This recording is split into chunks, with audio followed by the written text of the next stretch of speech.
Okay. Okay, I don't know. Okay.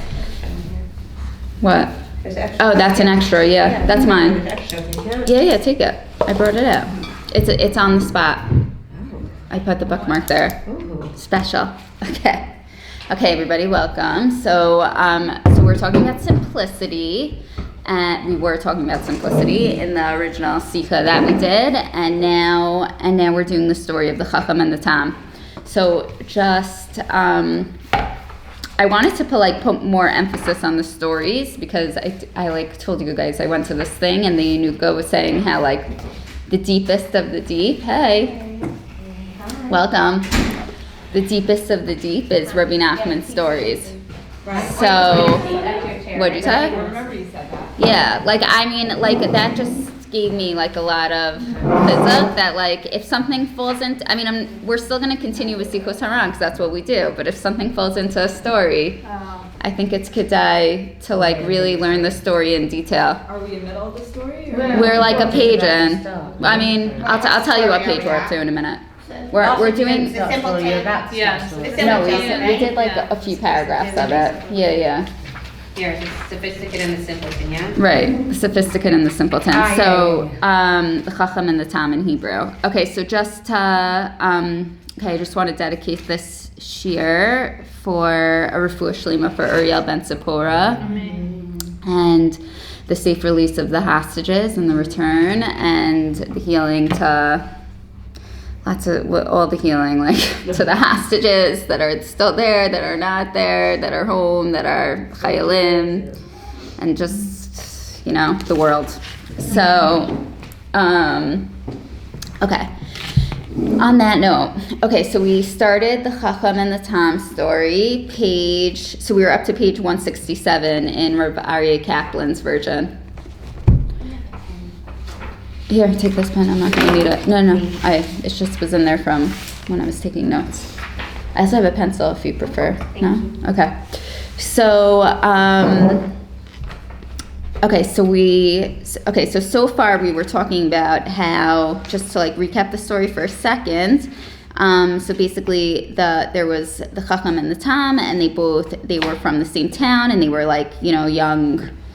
They were best friends in their youth, and they each grow up and they have to support themselves, and they go find their ways. So we really only went into the story of the sophisticate, that he left town and nothing was ever good enough for him, and he kept on acquiring more trades and acquiring more professions, but everything was he couldn't sit still with it. He wasn't happy with what he had. He just kept on moving on and on and on. Okay. So up to page 167 in Rebbe Aryeh Kaplan's version, and we're on the last paragraph where it says he made up his mind that the time. So this is after he he studies medicine, he studies how to be a gem cutter, he studies how to be a goldsmith, all these different things, right? Okay, so he made up his mind that the time had come for him to seek his goal in life and get married. But he said to himself, if I marry a woman here, who will know what I have accomplished? I must return home. Then they will see what I accomplished. I left as a young lad, and now I have attained such greatness. So, it's just, we see, and Rebbe Aryeh Kaplan talks about, comments on this a lot, that a lot of his, pull to do better and better and better was actually low self-esteem. And he's, trying to prove something to some, because we see specifically from here, right?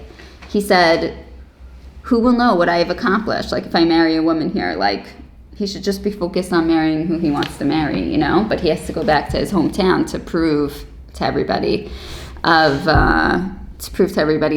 great he actually is. He therefore headed home. However, he was very miserable along the way, since he was so sophisticated that he could not find anyone with whom to speak. He was also very unhappy because he could not find the kinds of lodging he desired, and he suffered greatly. So, I think this is also just a point to bring out here. All his sophistication just led him to unhappiness, and it's when I think of sophistication, I also think of overthinking. That's like what it means to me. But everyone, like the second we try to, like simplicity is like living in the moment. Just like, this is what it is. This is enough. This is what I have. And like this moment doesn't need to be better. It doesn't, like it is, you know? And like the second that we get into sophistication, it's like, oh, you know, like then we're trying to make a moment perfect, or we're trying to make, we're expecting more out of what is, or thinking that we need to be expecting more of what is. And that really leads to unhappiness rather than just being present. And I think it's like an important point. So if anybody wants to like take it deeper or go into something with it, I'm okay to pause here, you know, but it's just. Well, how do you get out of it? I feel like the older you get, for me. Yeah. I really didn't think about anything. Right. And it was so freeing. Like, right. I really didn't care. I'm like, true. Oh, I'm going to be a real estate agent. Right. I'm a real estate agent. No, don't want. I want to be a designer. And now I'm just like, no, it has to be the right thing. Right. We get more complicated as we get older. More complicated. I was like, great. Every minute I was something else. I'm fine. Right. And now I'm just like, I feel like, no, you can't just go into anything. It has to be the right thing. It has to be perfect. So how do you get out of that? Well, what was Esther going to say? You were going to say something. Well, I guess maybe similar, but I feel like if you're so living in the moment, like if you're so content with what you have, how do you reconcile that with then like growing and changing? And like let's say I was in Muncie and I was so happy there, right? Mm-hmm. Like let's say I would just be living in the moment every day. Right. And I wouldn't have had like this, you know, like aspiration to like For more. Right? So like, how do those two things go together? I guess is my question. That's a good question. I think we'll see it, like when I was reading the story, like last night, preparing it further, like I feel like when we go into the simpleton, it's gonna draw out how more. But also you were looking for more, like, in terms of your religious, like your... Right, you but know, I feel like this is I feel like this is It can't- the religion is but the- so Maybe if simple you're like, also. maybe if you're so It is- worried, like let's say you're not in the moment, so Right. you're regretting the past, you're always in the past, or worried about the future, Right. and it puts you in such a Right. negative mindset. Yeah, we can move it. Right, like I'm saying, like if you're in that negative place, then it's very hard to make progress because you're down on yourself and you don't want it. You know what I mean? Right, but I think of it more as like if you're so settled and you're so focused in the moment, where to like Growth. what's it I don't think aspirations. I don't think Where's that come simplicity. into? I don't think Comes into that? simplicity means stuck. Means like just Lack like of be. inspiration. Yeah. Okay. Like we'll see. Like we're gonna hit. complacency. Right. It's not, and it's not just- laziness, and it's not stupidity. Like it's you know like it's really it's just like it's even let's say like making aliyah, right? Let's just because you brought that up, right? Like you could do that in like a less complicated, stressed, like you know, less overthinking way, or you could do it. No, but it's more just like I'm just wondering how. Right. It seems like two very opposite mindsets: the growth mindset versus the like Status like. quo. I think maybe you can know by But that could also be simple. If you're getting stuck, you know that you're in the overthinking mindset. If you're being propelled forward, you're in the growth I mindset. love that. Uh-huh. Yeah. Good.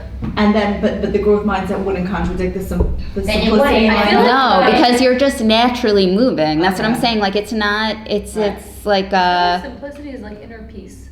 Mhm. You know what I mean? But it's like, oh, Just this like, needs to get done now, and it's like, so then you just do it. coming from a different place, not from. It's not more than that. It's not less than that. It's not like I'm an idiot that I haven't done this till now. It's just moving towards it and doing it, you know? Alright, interesting. Okay, but I'm telling you, like, as we read the story, it will be drawn out. Like, we're gonna learn the story of the simpleton, which we're getting up to now, and like, we'll see, like, he just keeps on growing and growing and growing, but it's all natural and simple and, you know, Organic. like, organic, thank you, yes, okay.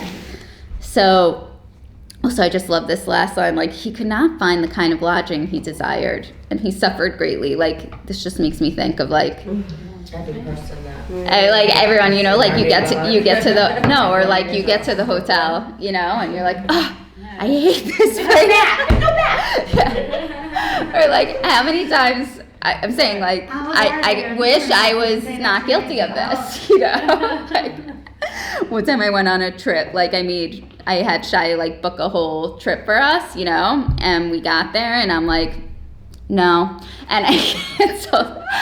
We changed hotels. I think he wanted to kill me, but I was like, no, I'm not staying here for 3 days. He doesn't get out of the car. He goes, go see if the hotel's good for Right, you. right. I go in and he's like, yeah. I'm like, we're Right. out of here. There's like, it was like a wheelchair hotel. Right. And I laughed. No. Okay. It was like, Yeah. Okay, listen, I really think I made the right decision. I'm not upset, even though I might have been the Chocham, but we were both much happier after, okay? We went to as a hotel for 3 nights. Hey, and Vered, welcome. I made him leave one night early, and I'm like, we're leaving the kids wherever they are. We're going home. Right. And the last night we just stayed at home, and we didn't gather our kids because it was so bad at the hotel. Right. So there, okay, sometimes, you know, you gotta make these moves. That's Okay. not being the I'm not going to Chocham. see You your were doing dad. it. You were like, you left. Right. No, I know, I'm Like, saying, overthinking, I agree, I was not overthinking. I was like stressed about what should I do for 20 minutes, and then I'm like, no, I'm not gonna be happy, I'm leaving. That's it. And I was like, Great choice. yeah. It was a simple choice. Right, it was a simple choice, exactly. Right. Okay. Okay, moving on. Okay. Now let us set aside the story of the sophisticant and tell the story of the simpleton. The simpleton had learned the trade of a shoemaker since he was simple. He had to study, by the way, shoemaker is considered like the lowliest job. Like, okay, the simpleton had learned the trade of a shoemaker. Since he was simple, he had to study very much to master it. And even then, he was not very expert in the craft. He got married and earned a living from his work. However, he was simple and not expert in his craft, so his livelihood was very meager and limited. So he's choosing the simple profession. He worked hard at his trade, and he just like wanted to make enough, I guess, to support his family, you know? Since he had limited skill, he had to work constantly and did not even have time to eat. As he ate, he would make a hole with his awl. He would then draw the thick sewing thread used by shoemakers in and out, and then he would bite off a piece of bread and eat it. Throughout this, he was always very happy. Okay, so it says, since he had a limited skill, he had to work constantly. So, like, it's known here that what Rebbe Nachman meant by working constantly is, like, working constantly at being simple. Like, we're using it as, like, his shoe, you know, for the shoemaker, but really, like, you have to show up every day to be simple, you know? It's not, we all fall into, like, overthinking and overcomplicatedness, and but it's something every day you need to show up to it, you know? And here we go. Throughout this, he was always very happy. He was filled with joy at all times. So the simplicity led to joy. He had every type of food, drink, and clothing. He would say to his wife, "My wife, give me something to eat." She would give him a piece of bread, and he would eat it. Then he would say, "Give me some soup with groats," and she would cut him another slice of bread. He would eat it up and speak highly of it, saying, "How nice and delicious this soup is." He would then ask her for some meat and other good food, and each time he asked, she would give him a piece of bread. He would enjoy it very much and praise the food very highly, saying how well prepared and delicious it was. It was as if he were actually eating the food he had asked for. Actually, when he ate the bread, he would taste in it any kind of food he wanted. This was because of his simplicity and great happiness. He would also ask his wife, "My wife, bring me a drink of beer." She would bring him some water, but he would praise it and say how delicious the beer is. "Give me some honey wine." She would give him water, and he would speak highly of it. "Give me some wine or other beverages." Each time she would give him water, but he would enjoy it and praise the beverage as if he were actually drinking it. The same was true of clothing. Between them, the only outer garment he and his wife had was a sheepskin coat. Whenever he wanted to go to the market, he would say to his wife, "Give me the sheepskin," and she would give it to him. When he wanted to wear a fur coat to visit people, he would say, "My wife, give me a fur coat." She would give him the sheepskin, but he would enjoy it and praise it, saying, "What a nice coat this is." When he needed a kaftan to go to synagogue, he would ask her, "My wife, give me the kaftan." She would give him the sheepskin, and he would praise it. "What a nice, beautiful kaftan this is." Similarly, when he needed a silk coat, she would also give him the sheepskin. He would enjoy it and praise it. "What a nice, comfortable silk coat." This was true no matter what happened. He was always filled with happiness and joy. So, obviously, like, if anyone would see this from the outside, he'd be considered, like, psychotic, you know? Because I'm saying like he thought, but whatever. Rebbe Nachman's just trying to like prove his point here that he was simple and that I just think it just happy. shows the power of what comes out of your mouth. Right. I don't think it's crazy. I think the more you speak and say things are amazing, it's not like delusion. You actually feel it and you're happier. I feel like the words are very powerful. Right. I love that. Yeah, I think that's like I think that's a good thing for me personally to work on. Like just like seeing, like speaking positively and then like hopefully I'll believe it one day. I feel like when I Yeah. speak negative, all of a sudden things are falling over. Right. Sometimes when I'm annoyed at my husband, I'll be like, I love you so much. Does it work? It works. You're being serious? Yeah. I give him a kiss and a hug and then You're being serious? For real. I never tried That's that. amazing. I just heard. It really I went to a shiur yesterday with a young man who died in the community. He was 40. You heard about it. Anyway, and the sister was telling me that he was very, very, very spiritual. When you done with Chocham? And yeah, Wednesday No, during the week it was a And match. he said like he would No. constantly, he was very, very, very spiritual. He would say like Sefer Tehillim every day. It was a Baal Tshuva. Anyway. Wow. And she said he would always say, just something she said yesterday at Shiva, she said, you are your senses. You literally are what you see. You are what you say. You are what you hear. Like, it's so powerful. That's what she said? She said that's what he used to tell her children all the time. Oh, His right. nephews and nieces, like, you literally can become your senses, which is like... Wow. Racheli, that's the answer to to your question. You answered it. Oh wait, what? What was my question? I'm saying no. You were saying like how do you stop the overthinking and the like and the complication? And this is the answer. It's you just answered it. Like it's like with positivity and what Vered's saying. I love it. Like just like you are what you see, eat, hear, say. That story. It's a choice. It's a choice. He worked hard at his trade. Did I tell you guys the story about Rabbi Akiva? No. The beginning of the war. The beginning of the war, like I think it was like October 10th. This Rav of Gidi, it's like also a Breslov Rav. So he sent a video like in Familuim because everybody was like so like, Right. what do we do? I'm How do we sad. like comprehend this? And he told a story about, you all know the story about Rabbi Akiva when he was with his Talmidim and he was going with his donkey and the chicken and the candle. And then the donkey died, and he said, Gamzu Tova. And then the chicken died, and then the candle blew out. Everything that happened, he said Gamzu Tova. And they slept in the forest, and then when they woke up in the morning, they saw that robbers passed by, and if they would have heard the chicken or the donkey or seen the candle, they would have killed them. And then Rabbi Akiva said, he's repeating this to them, and he said, Atem zochrim she'amarti, like you remember when I said, when this happened and I said Gamzu Tova, and when this happened and I said Gamzu Tova, and he said, the emphasis is Shamalti. It's not that it was to begin with supposed to be the Tova. Because he said it in the moment, this is the Tova, so it made it to Hashem, you know what I mean? Wow. So he was saying about So this, needed to hear that. like with the Geula, and now like by us saying all the time, Mashiach is coming, the Geula is coming, Mashiach is coming, the actual speech is bringing the Geula.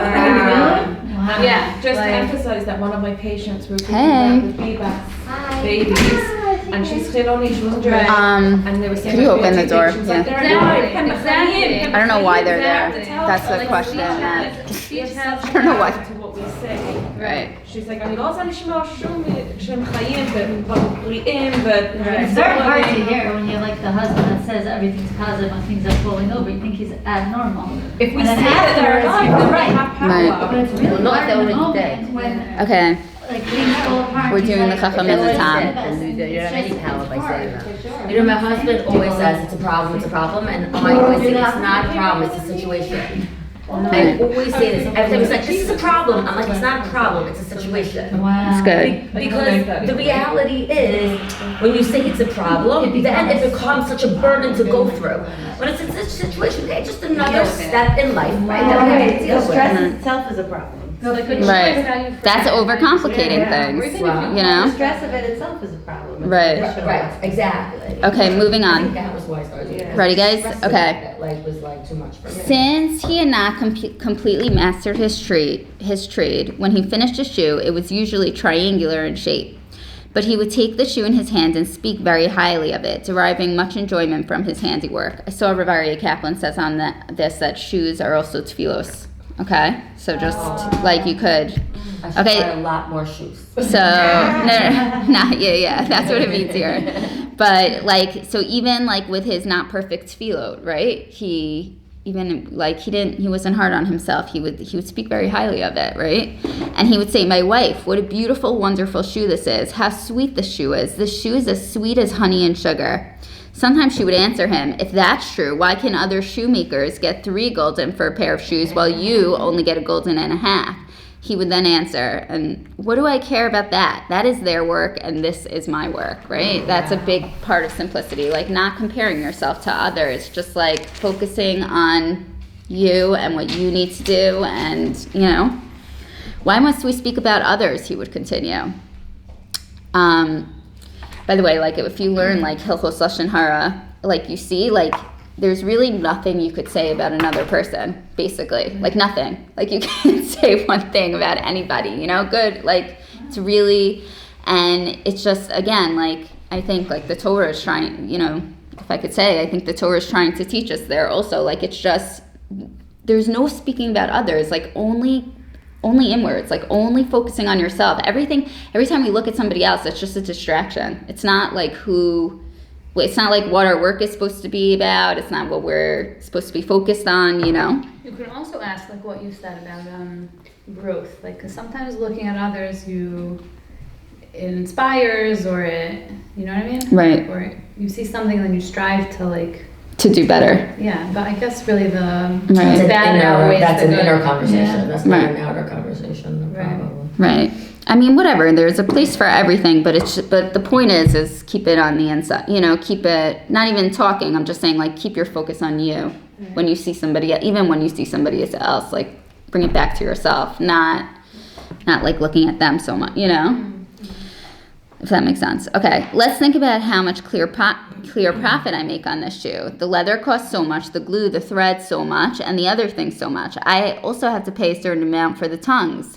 Therefore, I have a clear profit of 10 groschen. As long as I make such a clear profit, what do I care? He was thus always filled with joy and happiness.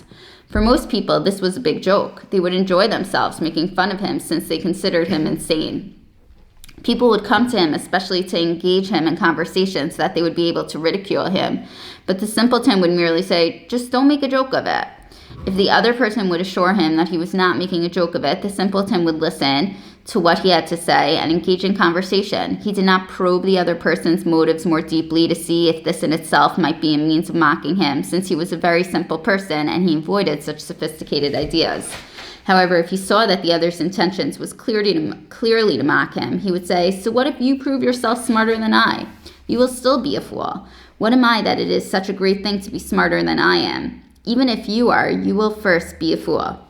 Even if you are, you will first be a fool." All these were the way of the simpleton. Now we will return to our story.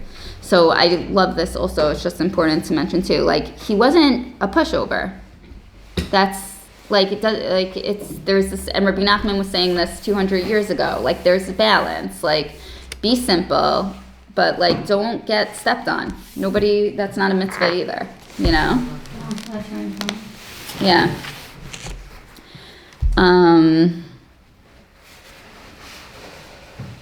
Okay.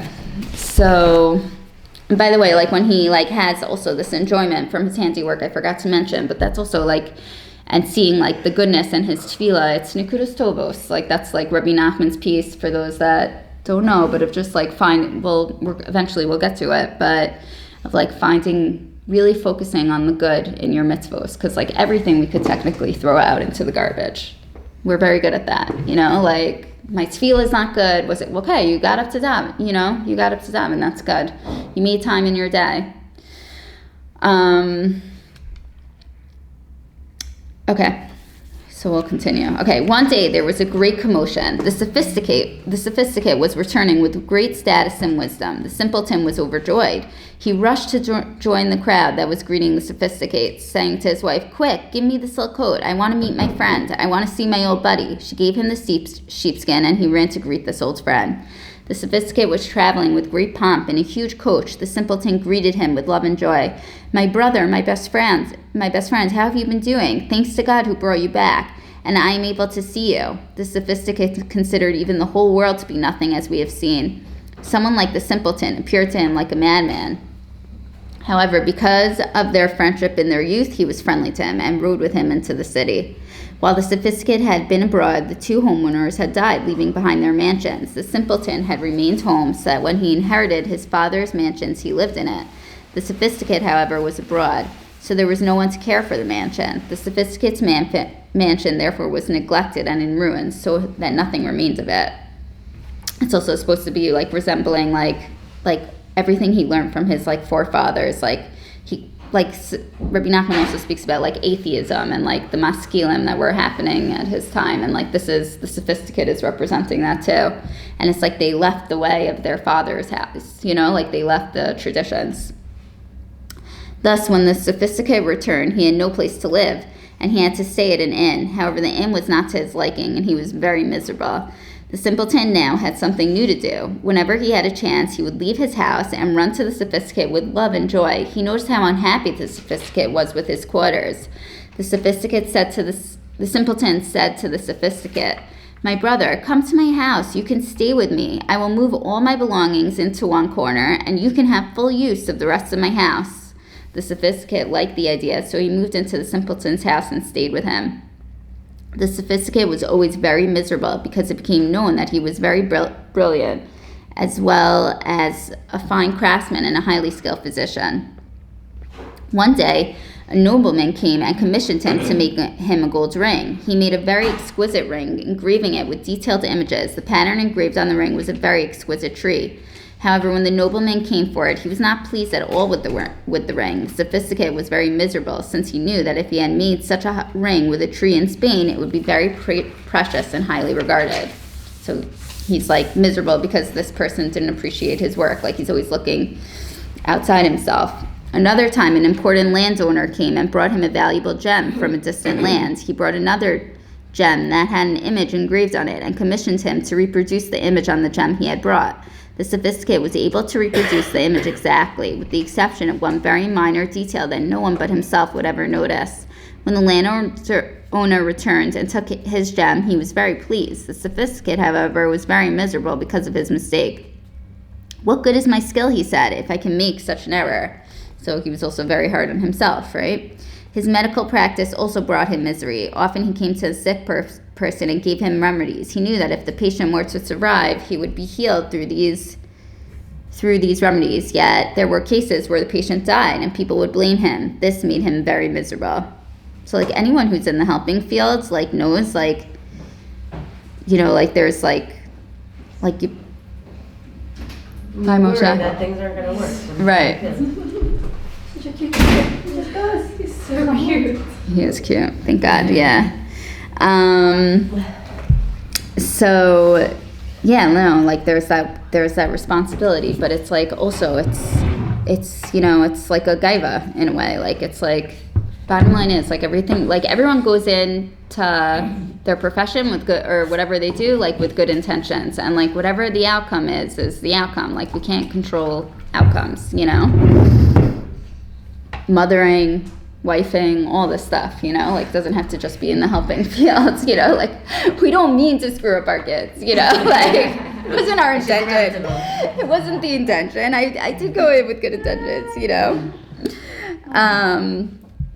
On the other hand, there were cases where the remedies that he gave his patients were effective and they recovered. In such cases, however, people would say that it was a chance occurrence and the patient would have recovered without his treatment. The sophisticate, thus, was always full of misery. So for all his sophistication, he couldn't find happiness.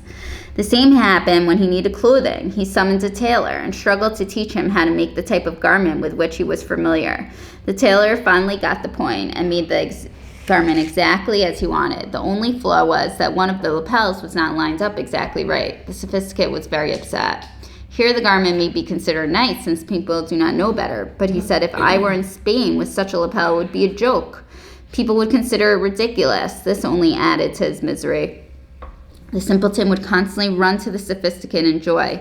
When he found him miserable and full of grief, he would ask, "Why should a brilliant, wealthy person like you always be so miserable? Here I am, always full of joy." The sophisticate considered the question ridiculous and thought the simpleton to be a madman. But the simpleton said to him, "Even if the ordinary people mock me, they are fools, since even if they are smarter than I am, they are first fools. This is even more true of a brilliant person like you. If you are smarter than I am, so what?" Like you see also, and it mentions earlier in the story, but I forgot to highlight it, but it's like the sophisticate was like super lonely. Like he, like when you're constantly putting yourself on a pedestal and and everybody else is beneath you in your eyes, and it's like, it's a lonely life, The simpleton then spoke up and said to the sophisticate, "If only you could reach my level of intelligence." The sophisticate replied, "It is very possible that I can reach your level. Heaven forbid. I could lose my intelligence. I could become ill, heaven forbid, or I could become mad. After all, what are you? A madman. But for you to attain what I have is truly impossible. You can never be as intelligent as I am." So mean. Yeah, for sure. And just by the way, there are people in the world that are like I was about to say that. Right. There literally are people in the Unfortunately, we world live that are with like those. this. It's- Right. Yeah. Yeah. And Maturity. there are people who are super Solution. snobby also. Right. Narcissistic. It Right. comes from low self-esteem. Right. Somebody Right. who likes Exactly. themselves is, This it's all low person has a self-esteem. very low self-esteem. Yeah. Right. That's what That's what it is. You need to talk about yourself. You need to talk about your money. You need to talk about your accomplishments. You need other people to Recognize. It comes from you're not happy. Your inner self you didn't work on. Right, and nothing's good enough. Nothing he does is good enough. Nothing anybody else does is good enough. Like it's low. It's all low self-esteem. Like it's like, where are you? Yeah. It's a lot, a lot of fear of judgment and fear of approval. I don't know. Okay. Did it come first, the low self-esteem or the sophistication? You know what I mean?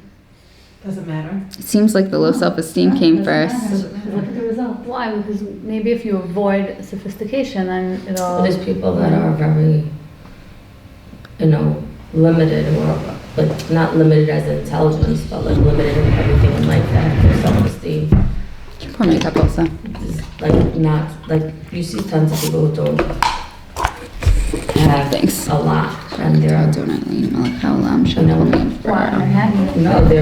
they have very low self-esteem. Like I know so many people from like broken homes and But again, the simpleton, like this is the key here. Like the simpleton works hard at his trade.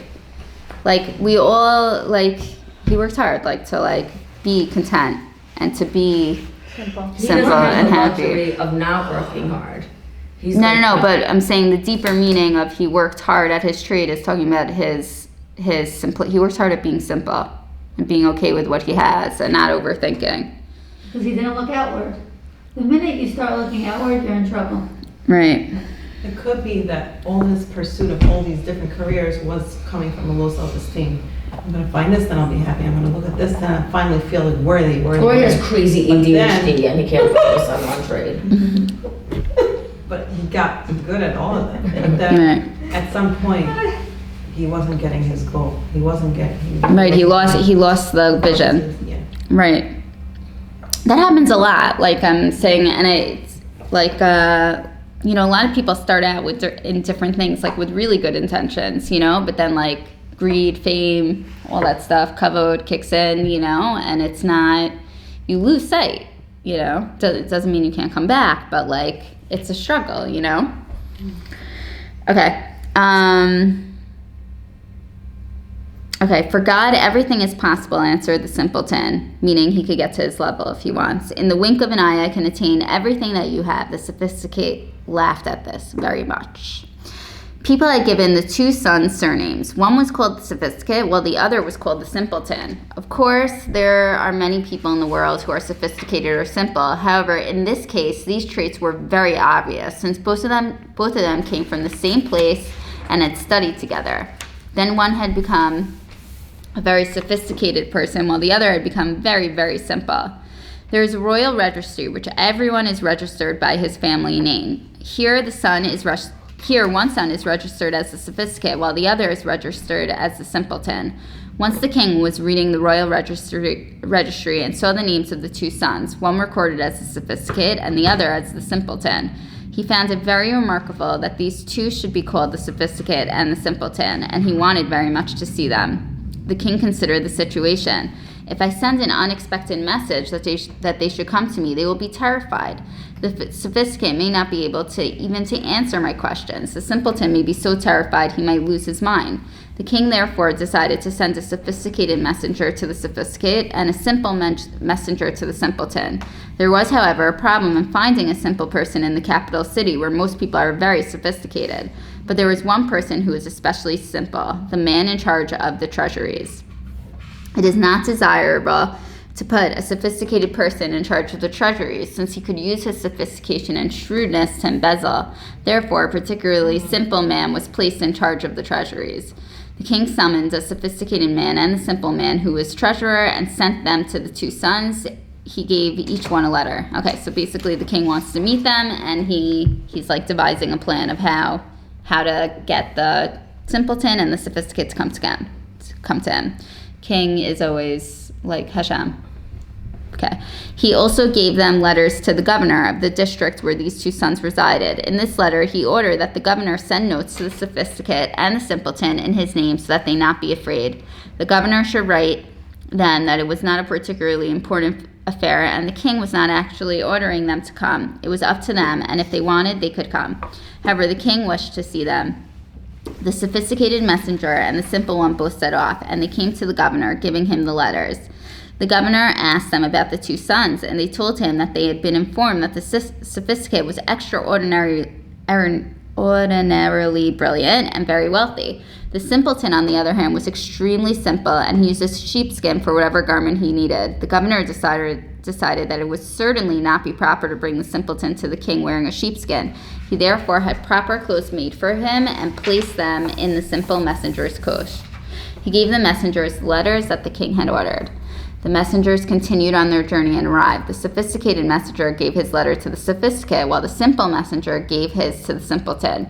As soon as the simpleton got the letter, he said to the messenger who delivered it, "I don't know what the letter says. Read it for me." "I will tell you what it says," replied the messenger. "The king wants you to come to him."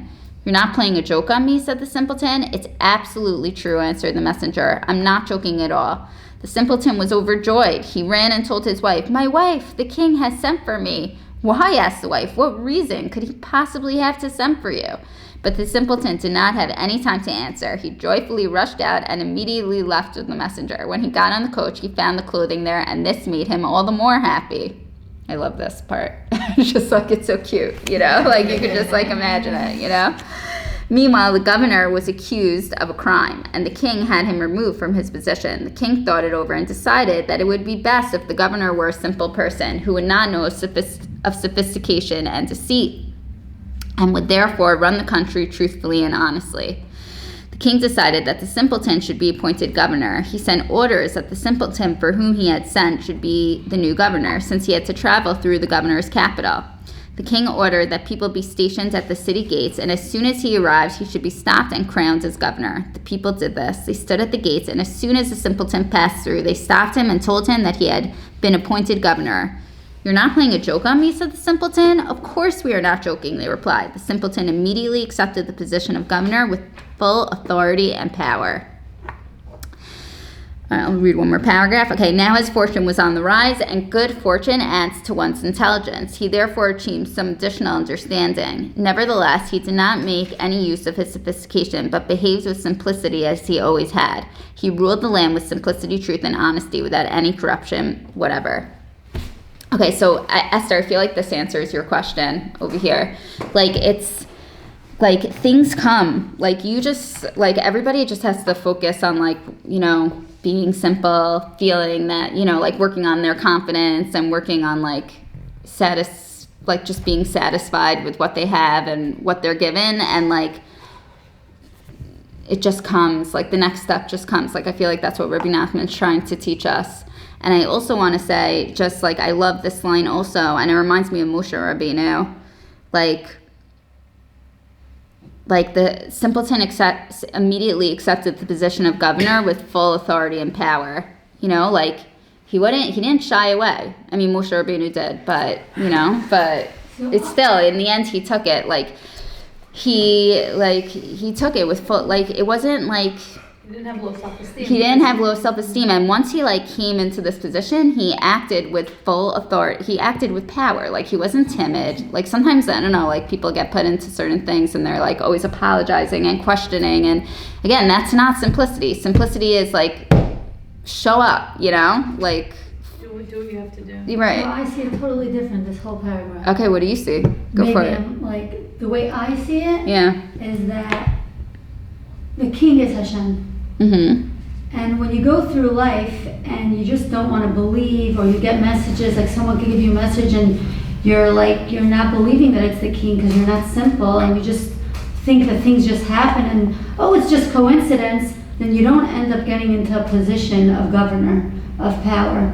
A lot of people are going through life like, that was just coincidence. Oh, Right. because I was supposed to win that, or I was supposed to get that award, or we were supposed to have that house. But when you go through life like that, you don't achieve. But in my opinion, when you go through your life, people think maybe you're nuts, but nothing's a coincidence. Everything is Hashem. Everything is, I'm simple and you're the king, and that's how you become governor. So you're right on target, because we're going to learn how the sophisticate took his like message, and it's exactly what you were saying. Like he didn't believe it, and we're going to see, and like he had like all these potential opportunities came, but he didn't take any messages from the king. Because he wasn't humble enough Right. to realize who's in charge. Exactly. Does anyone else get like Purim vibes? Yeah. They're from this whole Yeah. I Being did it, but now king. that you're saying it, yes. Oh, hey, Bina. I have a question though. Yeah. When it said that he couldn't go with his simple clothing and it's Hashem, why? Why is that? Maybe it's like going to the mikvah. What do you mean?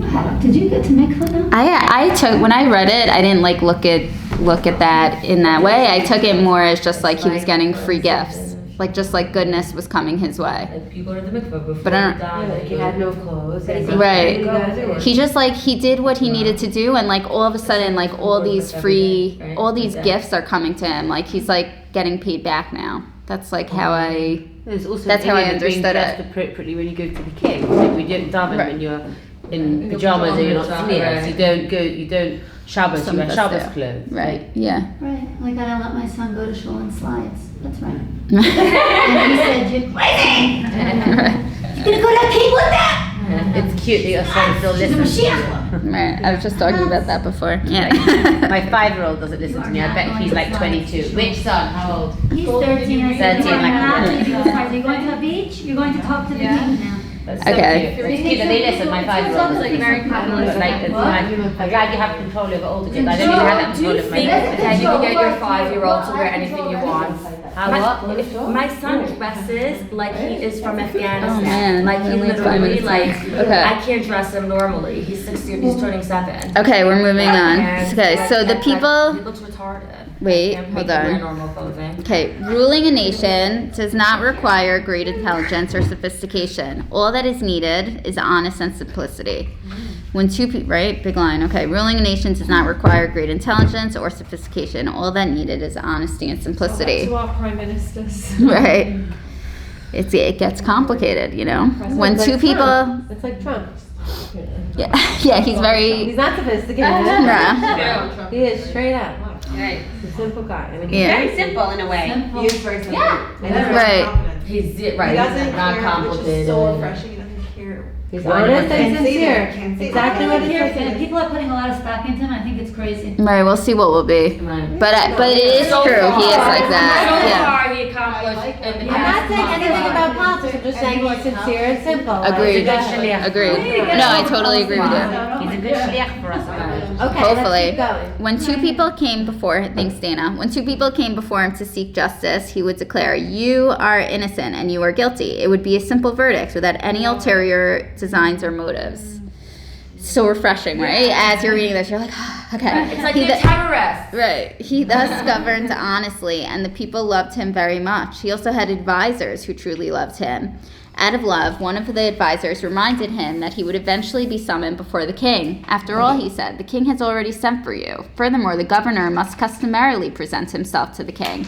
Although you are very honest and you are ruling the land without corruption, the king usually steers the conversation away from these issues and begins to discuss intellectual ideas and foreign languages.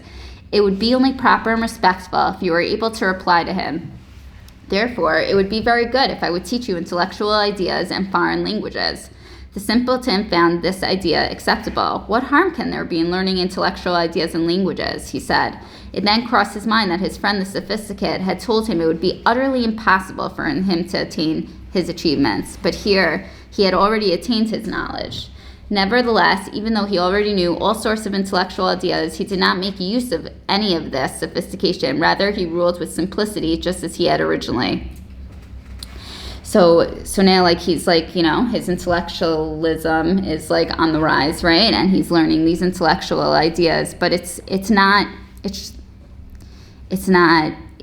like corrupting his simplicity. Afterwards, the king sent a message for the simple governor to come to him, and the simpleton went in. The king began by discussing running the government, and he was extremely pleased. He saw that the simpleton was ruling with truth and honesty without any falseness or corruption. Then the king directed the conversation to intellectual ideas and languages, and the simpleton was able to respond properly. The king was then all the more pleased. He is indeed a very intelligent man, he said, but he still rules with great simplicity. The king was so pleased with this that he made the simpleton his prime minister, putting him in charge of all his other ministers. So again, like more status, right? The king ordered that a special city be given to the simpleton as his official residence. The walls around the city were to be fine and beautiful as appropriate for such a residence. The king also gave a letter of appointment stating that he would be prime minister. This was carried out, and the city the king had ordered was built. The simpleton went there and accepted his position with full authority. Again, he accepted his position with full authority. Meanwhile, when the sophisticate received his letter from the king, he replied to the sophisticated messenger who delivered it, "Wait, spend the night here. We will discuss the matter and make up our minds." Racheli, what you were saying, right? He doesn't believe it. That evening, the sophisticate made a great feast for the messenger. During the meal, the sophisticate used his intelligence and philosophical discipline to analyze the message. He spoke up and said, "What does this really mean? Why should such a king send for an insignificant person like me? Who am I that the king should send for me? The king has his power and prestige. Compared to such a great, awe-inspiring king, I am lowly and despicable. How can the mind reconcile the fact that such a king would send for an insignificant person like me? I may be intelligent, but what am I compared to the king? Doesn't the king have other wise men? Besides, the king himself is certainly also very wise. For what possible reason could the king send for me?" He found this all very puzzling. The sophisticate, who was the simpleton's friend, thought it over in this matter. At first he was very puzzled and confused, but soon he thought he had a reasonable answer. He said to the messenger, "I declare that in my opinion, it is absolutely certain and logical that the king does not exist at all." There we go. Right, exactly. He explained, "The entire world is mistaken since they foolishly believe that there really is a king. Think it over. How is it possible that all the people in the world would submit to one man as their king? Obviously, no such thing as a king exists." So this was like, you know, also Rebbe Nachman speaks a lot about atheism, and now he's touching on that. The messenger, who was, no problem, we're ending in a second anyway. The messenger, who was also very intelligent, replied, "But I brought you a letter from the king. Did you yourself receive the letter from the king in person?" asked the sophisticate. "No," replied the messenger. "Another man gave me the letter in the king's name." "Now see with your own eyes that I am right," said the sophisticate. "There is no king at all." The sophisticate queried him further. "Tell me, aren't you from the capital? Didn't you grow up there and live there all your life? Tell me, did you ever see the king?" "No," replied the messenger. Of course this was true. The king would only appear on rare occasions, and not everyone would get to see him. "Now you see," said the sophisticate, "what I am saying is obvious and very logical. It is certain that there is no king at all. Even you have never seen the king." "So who rules the lands?" asked the messenger. The sophisticate replied, "I can answer this very simply, since you are asking an expert. I've traveled to many lands, and I was once in Italy. There it is the custom to elect 70 advisory ministers who serve as representatives. Each one serves for a set time, thus everyone in the land has a turn to rule, one after the other. His argument began to convince the messenger. Finally, they came to an agreement and announced that it was certain that no king existed. The sophisticate then said, "Wait until morning. I will show you further proof with no such thing as king exists." The sophisticate got up early in the morning. He woke up his friend, the sophisticated messenger, and said to him, "Come outside with me. I will clearly show you what a great mistake the world is making. The truth is that there is no king at all. Everyone is making a great mistake." They went out to the market and saw a soldier. They took hold of him and asked, "Bless you, whom do you serve?" "The king," he replied. "As long as you have lived, have you ever seen the king?" "No," they declared. "See? Is there anything more foolish?" Then they approached an army officer. They entered into the conversation with him until they finally asked him, "Who do you serve?" "The king." "Have you ever seen the king?" "No."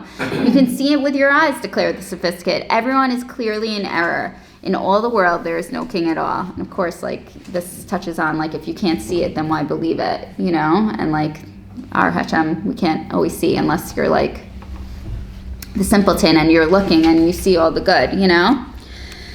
Thus, they both agreed that the king did not exist. The sophisticate then spoke up and said, "Come, let us travel around the world. I want to show you how the entire world is caught up in this great error." So, Rebbe Kaplan also comments on this last part, like, they go around trying to convince people now, like, that no such king exists. And he was saying, like, that's like what, thanks. What? I was listening to, I don't want to mention who, but I was listening to a hostage, the difference. Wait, hold on, I between just want to yeah. finish this one thought and then, Yeah. sorry. But that's what, like, atheists do. Like, it's not enough for them to just be like, okay, like, you know, no king exists and I'm content and I'm chill. Like, they have to prove it, and they're always making arguments, and, you know. And get people with them. Thank you, Effie. Bye. I think that they really get See it. ya.